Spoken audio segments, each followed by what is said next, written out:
Friends, तो मैं जो ये वीडियो बना रही हूँ, तो इस वीडियो बनाने का पर्पस एक ही है। क्योंकि जब मैंने तैयारी शुरू करी थी तो मुझे एज सच कोई गाइड करने वाला नहीं था। तो मैं सारे टॉपर्स की वीडियो देखती थी और उनकी स्ट्रैटेजीज़ फॉलो करती थी, जिससे मुझे हेल्प तो हुई, बट मैं बहुत मोटिव है।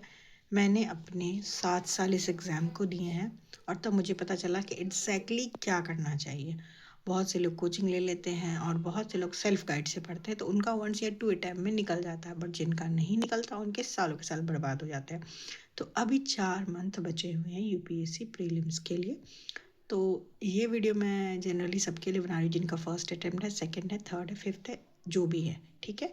तो अगर इस वीडियो से एक बच्चे की भी हेल्प हो जाएगी तो मुझे बहुत खुशी होगी कि मैंने किसी एक बच्चे को ये 4 महीने आपने अच्छे से दे दिए, तो वो शायद आप रिज़ल्ट की लिस्ट में अपना नाम पाएँ।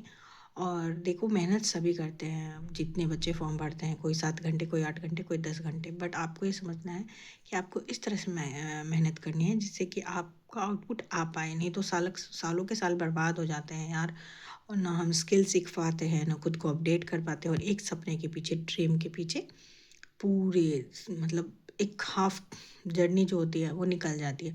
तो इसीलिए मैं सबसे चाहूँगी कि आप सारे लोग फोकस करें प्लीज़। तो 120 डेज़ हैं, इसको किस तरह से इफ़ेक्टली यूज़ करें, हमें ये देखना है। और हमें 3 चीज़ों पे खास ध्यान देना है: फोकस, टाइम मैनेजमेंट और स्ट्रैटेजी क्या फॉलो करनी है हमें। ठीक है, अब हम आते हैं। अभी 120 डेज़ को हम 3 पार्ट्स में डिवाइड कर लेंगे। 14 डेज़ हम ईच प्रिपरेशन के लिए देंगे, मतलब ईच टाइम के लिए। अब जो सब्जेक्ट हैं वो इस तरह है: polity, economy, history, geography, environment, science and tech and CSAT. इसमें से कुछ लोग ऐसे होंगे जिन्होंने भी मतलब पढ़ लिया होगा, तो उनको पता होगा कि कौन सा उनका वीकर वाला सब्जेक्ट है, कौन सा ईजी उनको पड़ता है। ठीक है, कुछ लोग ऐसे होंगे जिनका ऑलमोस्ट सब में 80% मतलब होगा, मतलब उनके लिए ये फुल कवर होगा। जिनका 3 to 4 अटैम्प्ट होगा उनको सब सब्जेक्ट पे अच्छी कमांड होगी। तो चलिए, जो फर्स्ट पार्ट में हम ना 6 डेज हम ईच सब्जेक्ट को देंगे। सी सेट को हम सिर्फ 4 डेज दे रहे हैं, क्योंकि इसलिए 4 डेज दे रहे हैं क्योंकि देखो, इन दिनों में भी हम करेंगे सी सेट, बट इन 4 दिनों में जो है वो हम अच्छी तरह से करेंगे। फिर मतलब सेकेंड पार्ट में फिर 6 डेज देंगे हम सारे सब्जेक्ट्स को, और थर्ड पार्ट में बाद में बताऊँगी। और इसके बाद हमें सिर्फ 3 चीज़ों पर ध्यान देना है। पहला कि हमें एक ही बुक से पढ़नी है, हमारा सोर्स एक होगा, या तो कोई बुक होगी, या हमने यूट्यूब से या क्लासेस ली हैं वहाँ के कोई बुक्स या नोट्स होंगी, उसे ही फॉलो करेंगे। एक बुक सोर्स, ठीक है। सेकंड, हमें सिलेबस अपने पास हमेशा ही रखना है, हमें देखना है कि क्या क्या करना है। और थर्ड विल भी हमारा जो गाइडलाइन है वो PYQ होगा। हम PYQ को अपना मतलब बाइबल मान सकते हैं, मतलब इससे काम बन जाएगा। ठीक है, तो इतनी चीज़ें हैं। और इसके लिए आपको क्या करना है, जैसे 6 डेज हमने पॉलिटी को दिए हैं और 6 डेज, तो पॉलिटिक में बेसिकली जो मैं लक्ष्मीकांत से मैंने पढ़ा है, तो मैं तो आपको भी बोलूँगी लक्ष्मीकांत से पढ़िए। ज़्यादा बुक्स पढ़ने की ज़रूरत नहीं है, एक ही बुक को आप 3 बार अच्छे से पढ़िए, 3 से 4 बार, हाँ, as much you as can. आप जितनी बार पढ़ सकते हैं प्लीज़ उसे पढ़िए। तो पहले के 3 डेज में आप एक बारी पढ़ लो अच्छे से बुक्स को, ठीक है, 1 रीड। ये फर्स्ट अटैम्प्ट वालों के लिए भी है और फिफ्थ अटैम्प्ट वालों के लिए भी, ठीक है। अब टाइम पे जिसकी स्टडी स्पीड जैसी होगी वो वैसे पढ़ेगा।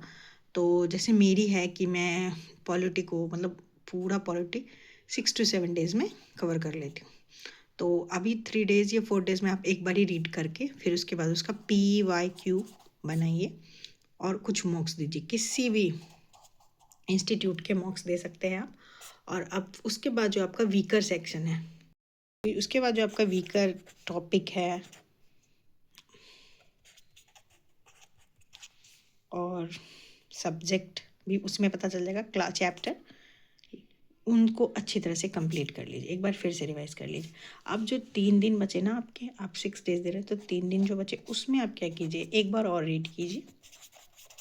कुछ लोगों को आदत होती है नोट्स बनाने की, तो उससे आप थोड़ा सा नोट बना लीजिए या हाईलाइट कर लीजिए। जैसे मेरी आदत है, मैं बुक्स में ही हाईलाइट कर लेती हूँ ज़्यादा, और वहीं पे एक छोटा सा स्टिकी नोट चिपका देती हूँ, जिससे कि नेक्स्ट टाइम जब मैं पढूँ तो उसमें मुझे वो छोटी छोटी चीज़ें मिल जाएँ, तो वो कर लीजिए। और जब भी आपका एक मतलब पॉलिटी का कंप्लीट हो जाएगा ना, तो सेकंड फिर आप क्या कर सकते हैं, अब जिसका जो है इकोनॉमी, फिर इकोनॉमी में भी हम इसी तरह करेंगे। 3 डेज़ हम अच्छी तरह से वो बुक को रीड करेंगे, फिर हम PYQ बनाएंगे, फिर हम 2-3 इंस्टीट्यूट के मॉक्स देंगे। उसके बाद फिर उसमें से जो हमें वीकर पॉइंट लगेगा उसका, वीक टॉपिक्स का, हम फिर से रीड करेंगे, उसके नोट्स बनाएंगे। तो फर्स्ट स्टेज में हमें यही करना है हर सब्जेक्ट में, ठीक है। CSET के लिए मैं बाद में आपको बताऊंगी। तो अभी के लिए जो ये वीडियो है इतनी ही है, मैं ज़्यादा समय नहीं लूँगी। तो प्लीज़ आपने जो भी प्लान बनाया उस पर स्टिक रहिए, कोई ज़रूरत नहीं इस प्लान को ही फॉलो करें। अगर आपने कोई प्लान बनाया है, अगर आपने कोई टाइम टेबल रखा है कि मुझे पढ़ना है, तो प्लीज़ उसे कंपलसरी तौर पे रोज़ के कीजिए। अभी बहुत सारे फेस्टिवल्स आएंगे, होली आएगी, कल इंडिपेंडेंस डे है, तो उन चीज़ों को वेस्ट नहीं कीजिए। आप अपना टाइम मतलब पढ़ने में दीजिए जितना दे सके। तो क्या होगा ना, आपके लिए UPSC को कंप्लीट करना, मतलब UPSC में अपने लिस्ट में अपना नाम लाना ईजी हो जाएगा। तो प्लीज़ कीजिए। मैं चाहती हूँ कि अगर किसी एक बंदे की भी इससे हेल्प हो जाएगी ना, तो मुझे बहुत खुशी होगी। अगर आपको मेरा ये वीडियो अच्छा लगे तो लाइक से सब्सक्राइब।